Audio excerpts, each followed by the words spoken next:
بسم الله الرحمن الرحيم. الحمد لله حمدا كثيرا طيبا مباركا فيه كما يحب ربنا ويرضاه.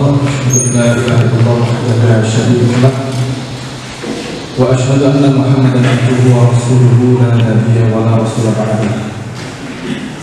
أما بعد, alhamdulillah di siang hari ini kembali kita duduk dan bermuajahah untuk bersama-sama mengkaji, mengupgrade keilmuan kita tentang agama. Dan mulai hari ini insyaallah kita pembahasannya fokus kepada kitab yang memang diajarkan kepada santriwati Al-Mahirah. Harapannya kitab yang sama ini pula yang kita kaji dan yang kita sampaikan ini membuat persepsi yang seirama gitu. Tentunya mungkin berbeda ya, kitabnya sama tapi cara penyampaiannya kepada ustaz-ustaz sekalian ya, dengan disampaikan kepada Anda. Baik, waktu dan tempat disilakan kepada Ustaz Syukur hafizahullah ta'ala. Assalamualaikum warahmatullahi wabarakatuh. Alhamdulillahi rabbil alamin. Wassalatu wassalamu ala nabiyyina al-amin wa ala alihi wa sahbihi ajma'in. Asyhadu an la ilaha illallah wahdahu la syarika lah wa asyhadu anna Muhammadan 'abduhu wa rasuluhu, amma ba'd. Al-fiqhu lughatan al-fahmu. Fikih secara bahasa adalah pemahaman. Jadi kalau dengar fikih itu sebenarnya adalah pemahaman. Dan fikih ini secara pembahasan kita saja, saya tidak meluas, adalah apa yang difahami dari dalil-dalil. Maka kalau ada kata usul fikih, usul asal-asal itu adalah dalil-dalil, sedangkan fikih adalah apa yang difahami dari dalil-dalil. Berarti fikih adalah apa yang difahami dari dalil. Ya, kesimpulan, konklusi, istinbat dari dalil itu namanya fikih. Langsung saja. Awalan kitab Taharah, kitab Taharah, wa yashtamilu ala 'asharati abwabin, dan mencakup mengandung 10 bab. 10 bab. Al-babul awwal, bab pertama, fi ahkamit taharati wal miyah, tentang hukum-hukum bersuci dan air. Wa fihi iddatu masail, dan dalam hal ini ada beberapa masalah. Saya ulangi bahwa judul besar atau kitab Taharah, kalau dengan kitab itu artinya judul besar, main chapter. Kalau bilang dalam bahasa Inggris namanya main chapter. Jadi judul utamanya adalah kitab Taharah.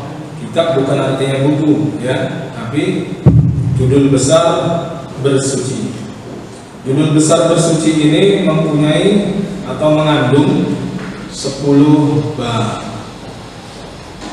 10 bab. Bab pertama ini mengandung beberapa masalah atau mempunyai beberapa masalah.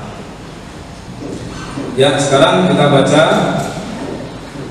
al-mas'alatul ula. Masalah yang pertama adalah fi ta'rifi bil taharati, tentang definisi taharah, bersuci maksudnya. Wa bayani ahammiyatiha, dan penjelasan tentang urgensi atau pentingnya taharah. Wa aqsamiha, dan pembagian toharoh.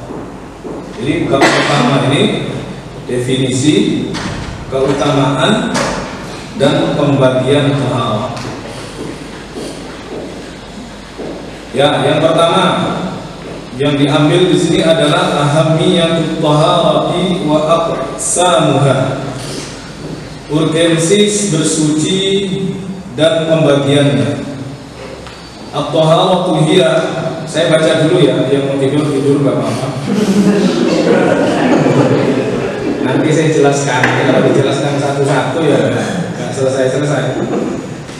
Ya saya rela kalau ada yang tidur. Tidur itu nikmat.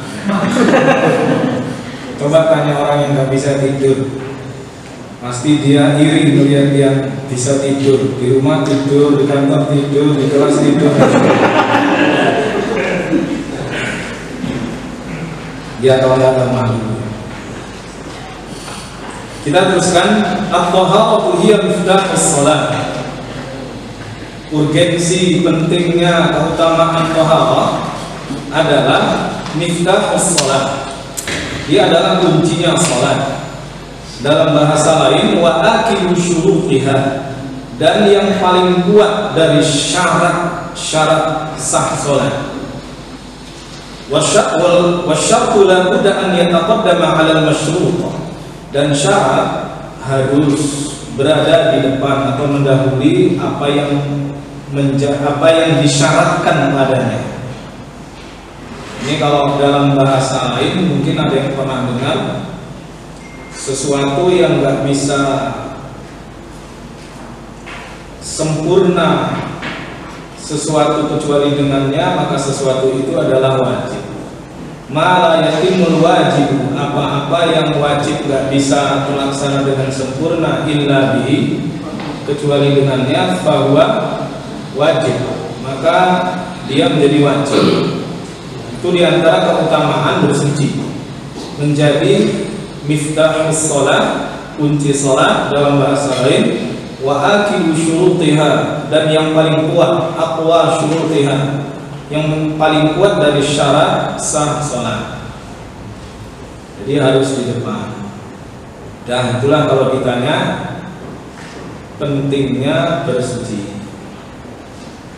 Sekarang pembagian. Wa taharatu ala qismaini. Bersuci itu ada dua macam, dua jenis, dua bagian. Al-qismul awwal, bagian pertama, taharatun ma'nawiyatun.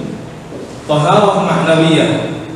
Wa hiya taharatul qalbi minasyirki wal ma'asi wa kulli ma rana alaihi. Taharah ma'nawiyah yaitu adalah taharah hati dari kesyirikan dan kedurhakaan dan segala dan setiap apa yang menutupi hati. Ini kalau di Al-Quran, kalla bal rana ala qulubihim ma kanu yaksibun. Ronun itu adalah karat. Ronun itu adalah karat, apa yang menutupi atau mengotori, yang mengkarati hati. Itu kalau diambil dari hadis. Itulah yang namanya bersuci yang sifatnya maknawi, taharah maknawiyah, yaitu taharah hati dari kesyirikan dan kedurhakaan dan setiap apa yang mengkarati, mengotori hati. Wahia ahammu min taharatil badan, dan taharatul qalbi, pensucian hati itu lebih penting dari pensucian badan. Hati-hati. Yang mulai habis makan waktu bayyulah. Wala yumkinu an tatahaqqaqa taharatul badani ma'a wujudi najsi syirki kama qala ta'ala innamal musyrikuna najasun. Dan gak mungkin terrealisasi pensucian badan bersama adanya kenajisan syirik. Kama qala ta'ala innamal musyrikuna najas.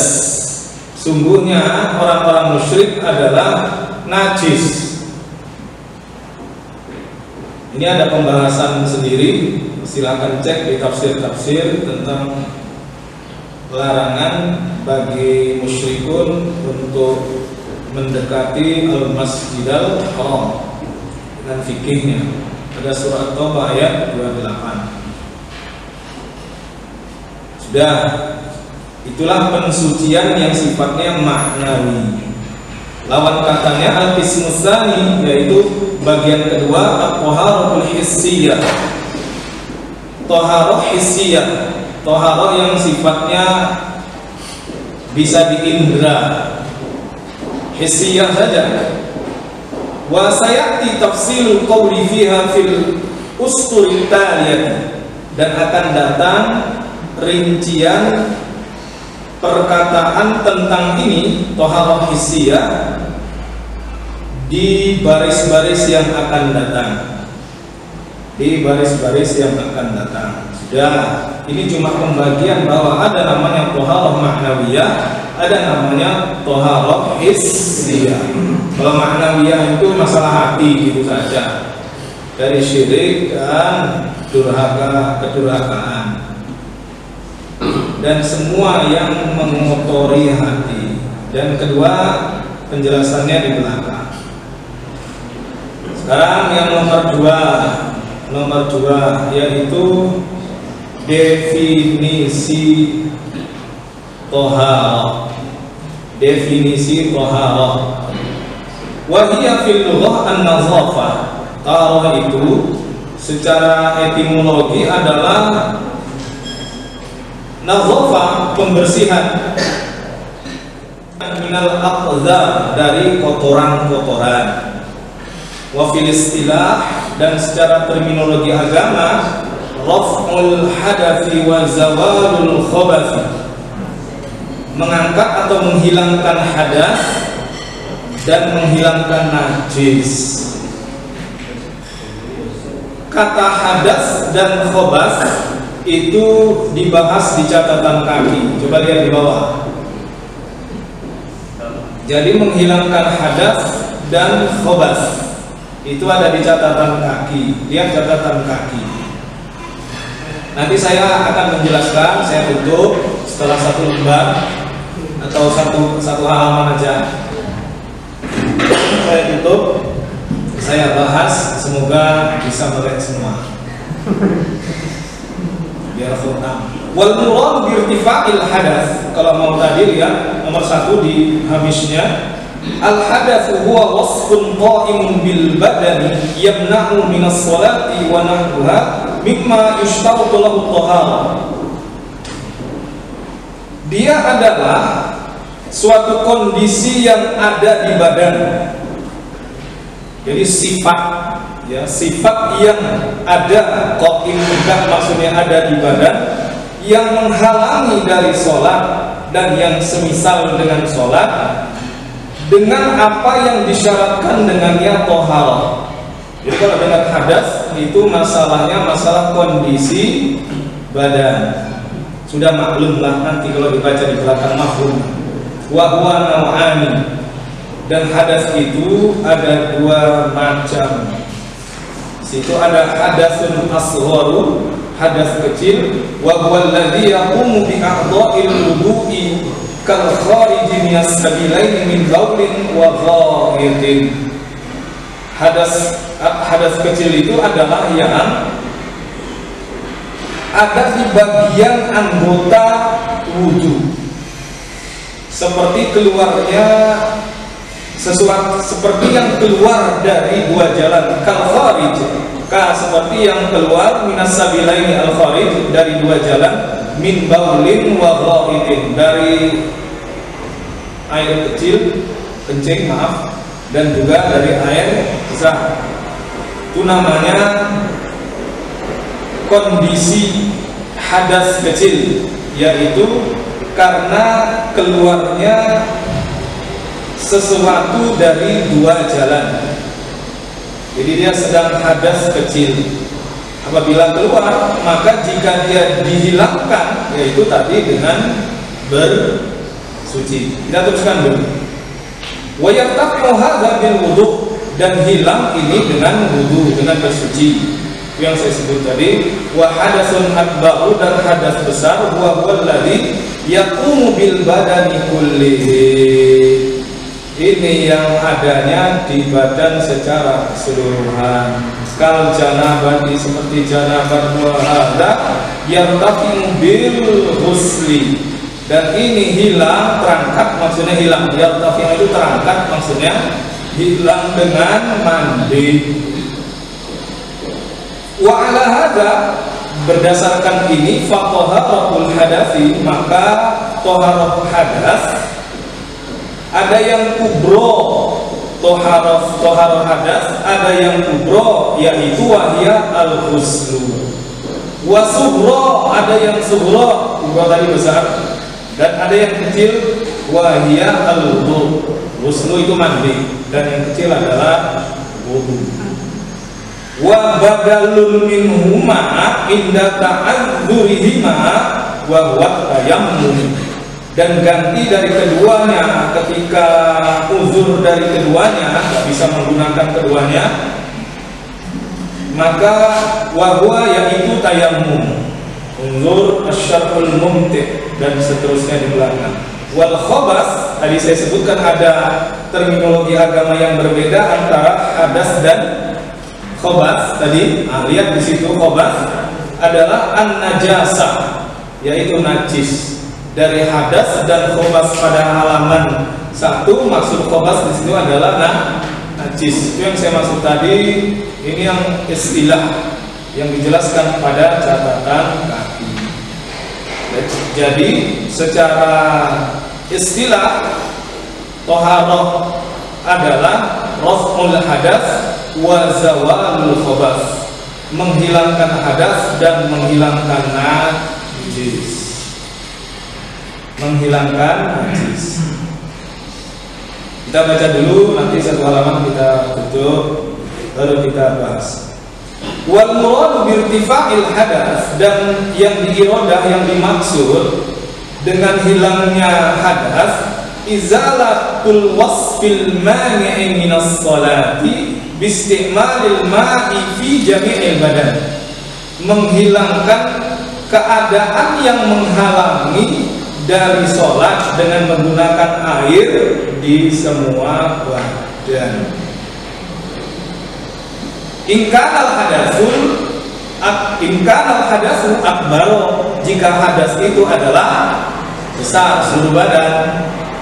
Wa ingkana, dan apabila hadas itu hadasan asghar, hadas yang kecil, yakfi muruhu ala a'dha'il wudu'i biniyatin, cukup lewatnya di atas anggota wudu dengan niat. Karena bisa jadi kita melakukan itu tanpa niat wudu, maka dia tidak disebut dengan wudu. Ini bab niat, nanti bisa jadi catatan. Umpama saya jelaskan, ada istilah mandi ibadah, ada istilah mandi adat. Itu terbedakan gara-gara niat. Kalau wudu kan aneh, orang wudu tanpa niat ya. Tapi kalau mandi, tiap hari mandi kan. Nah, itu yang membedakan antara dia raf'ul hadasil akbari, mandi, itu adalah ketika dia niat. Maka jika hari Jumat, mulai masuk ke guru, mulai masuk ke guru ini. Hari Jumat, kalau Jumat nggak apa-apa siang-siang, tapi jangan dianggap purno ya. Kan ada WA tuh malam Jumat, ada nggak? Ada WA berseliweran nggak? Jangan lupa malam Jumat. Ada nggak? Saya ditanya, Ustaz, saya sering kali dapat jangan lupa malam Jumat. Ada nggak pendapat atau dalil? Kok nggak ada yang mengirim ini dengan dalil? Lalu saya jawab, memang Imam Ahmad pribadi yang mensunnahkan untuk itu ya di malam Jumat atau di pagi Jumat, untuk menjaga hati orang yang berangkat Jumatan, karena hadis mandi Jumat itu di tengahnya ghuslal janabati.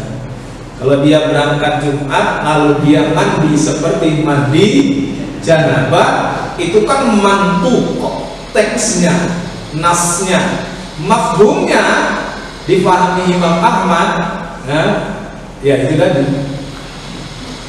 gak perlu saya ulang. Nah, pertanyaan, kalau nggak paham nggak apa-apa, nggak penting. Tapi paham gitu. Tanya satu itu.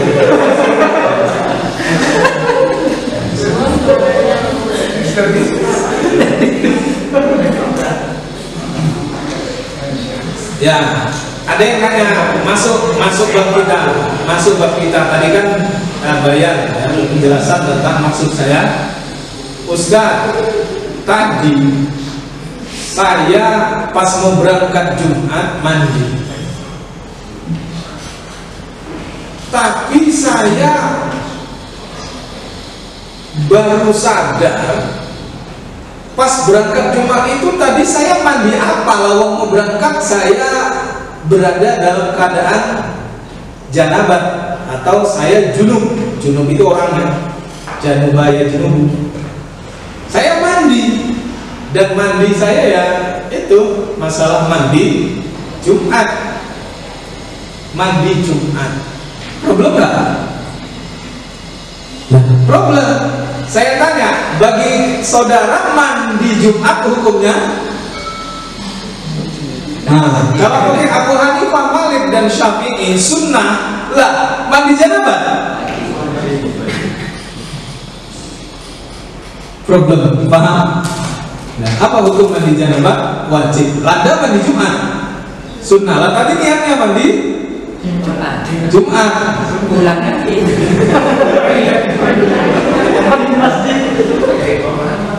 Ya, kalau itu yang mazhabnya pakai mazhab jumhur, mandi Jumat itu adalah sunnah. Maka apabila ada yang mandi dia, mandi biasa, mandi adat, padahal tadi dia mengalami janabah atau tadi dia karena junuban, tadi dia junub, lalu dia mandi dengan tidak meniatkan untuk raf'ul hadatsil akbari, maka mandi tadi bukan mandi toharoh. Nyambung obatnya niat, karena dia tiap hari dia mandi ada, apalagi yang senengnya adus mandi terus entek mbak.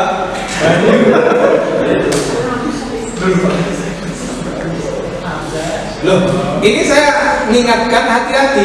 Tadi junub, kemudian dia mandi. Wasu'al, mandi apa?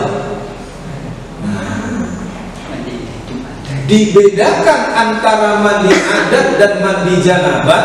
Misalnya cuma begitu aja, gak ada Jumatnya, itu gara-garanya. Maka kalau baca innamal a'malu binniyati wa innamal likulli imri'in ma nawa, apakah yang populer Jami'ul Ulumi wal Hikam Ibnu Rajab Al-Hambali, di situ ada penjelasan tentang ini, rincian tentang niat. Di antara fadilah niat, keistimewaan niat adalah membedakan antara satu perbuatan yang biasa dengan perbuatan yang sifatnya ibadah. Mungkin saja, tapi kan aneh kalau orang wudhu tanpa niat ya, nggak ada ya. Tapi kalau mandi, saya yakin banyak yang mandi tapi nggak mikir niat. Itu yang dimaksud. Bisa jadi satu perbuatan beda maknanya, beda maknanya ya, beda artinya, itu bisa dibedakan dari niat. Kalau ini bab puasa biasanya saya jelaskan. Orang nggak makan karena mogok makan, bahkan 48 jam dapat pahala? Enggak. Orang nggak makan karena stres dari subuh sampai malam jam 12. Dapat pahala? Enggak. Orang nggak makan karena 1 Muharram biar dapat kedidayaan. Dapat pahala? Orang nggak makan karena nggak ada makanan terpaksa tapi nggak niat puasa. Dapat pahala? Enggak. Orang yang nggak makan tapi dia niat dalam hati puasa, gitu. Dia yakinkan menahan diri dari makan dan minum untuk mengibadahi Allah, itu yang disebut dengan ibadah. Nyambung ya? Jadi kalau wudhu memang kok aneh orang wudhu tanpa niat. Wudhu 3 kali lalu dia wudhu bismillah sampai terakhir kok aneh, tapi kok mandi itu biasa. Maka siapa yang mandi ternyata habis mandi baru ingat, aku kan tadi janabah. Ulangi. Halo. Ulangi.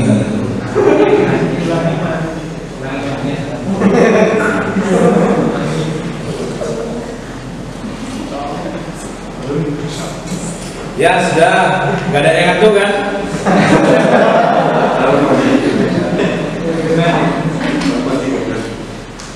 Saya itu bukan mikir materi aja, mikir gimana caranya saya ngajar dan yang merem. Jadi prosesornya di sini keluar. Kita teruskan. Biniyatin, dengan niat. Maksudnya kata dengan niat ini enggak kosongan. Dia penuh makna karena menjadi perbuatan yang bersifat ibadah. Jangan lupa ya. Bersuci ini sifatnya ibadah, jangan lupa. Fa wa in fuqidal ma'u aw ajuza anhu istakmala ma yanubu anhu wa huwa turabu ala sifatil ma'muri biha syar'an. Dan jika dia kehilangan air, wa in fuqidal ma', jika air hilang. Kalau aku kehilangan, kata orang Mesir kemarin, ana aftaqidu ya, manggil saya, ana aftaqidu. Wa in fuqida, jika air tidak ada, aw ajuza, dia lemah dari air, tidak bisa, ya, karena air bisa membahayakan ya. Istakmala ma yanubu anhu, dia bisa menggunakan apa yang bisa jadi pengganti. Naib. Yanubu itu apa? Naib. Wa huwa turab, ma di situ adalah at-turab.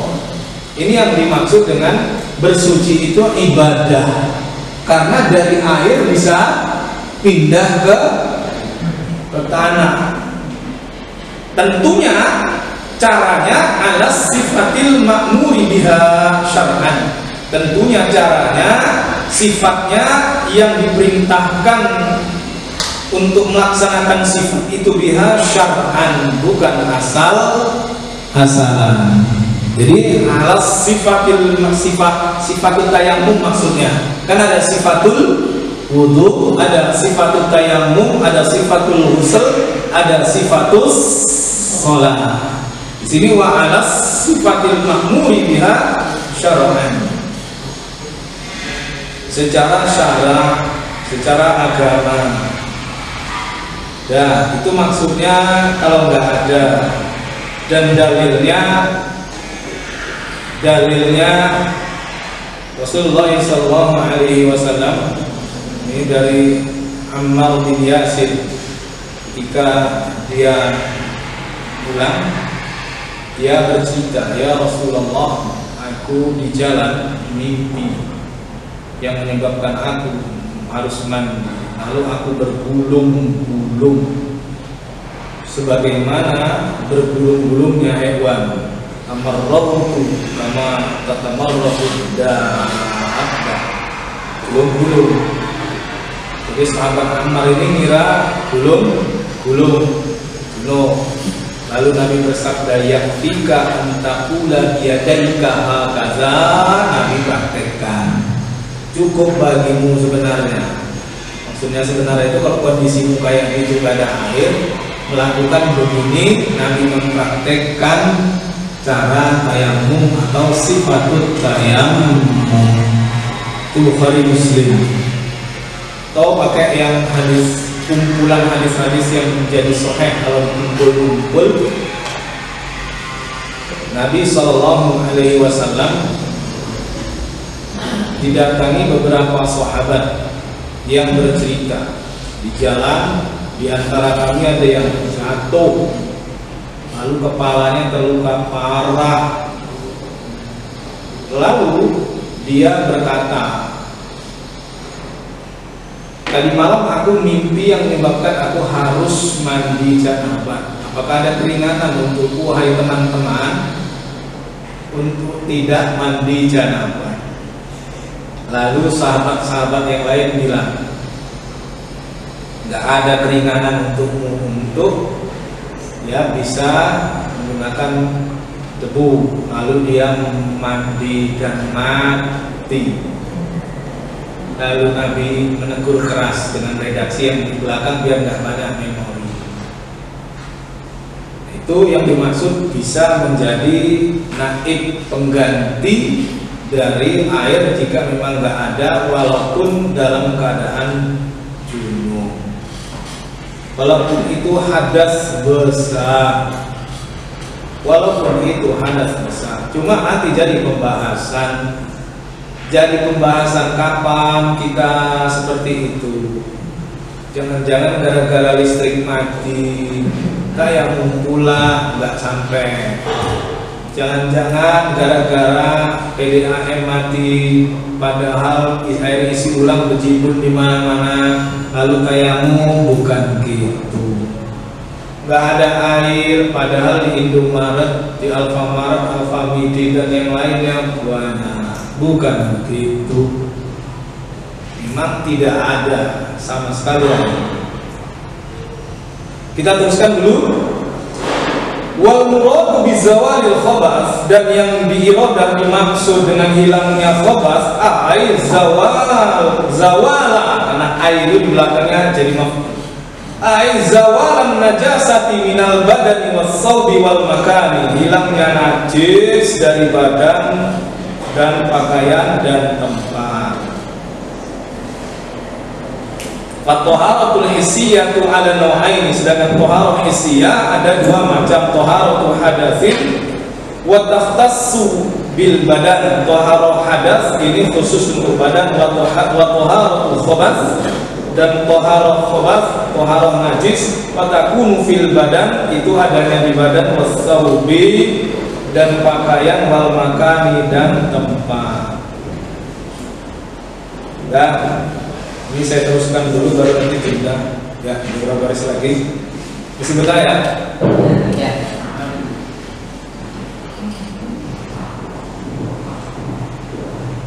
Ini kalau resikonya baca.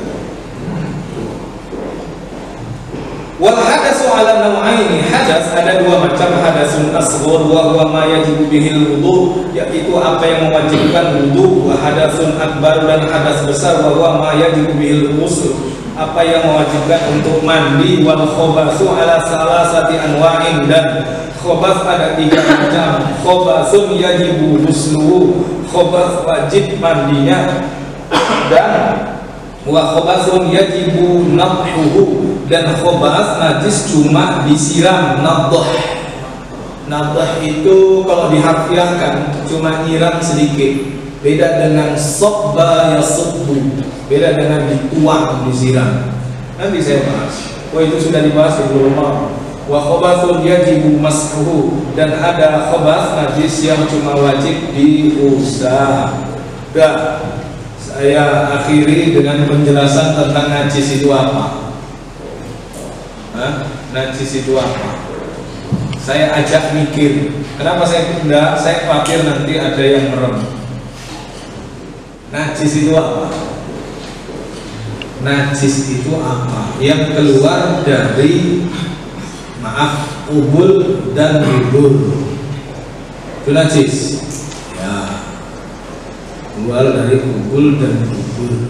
Udah.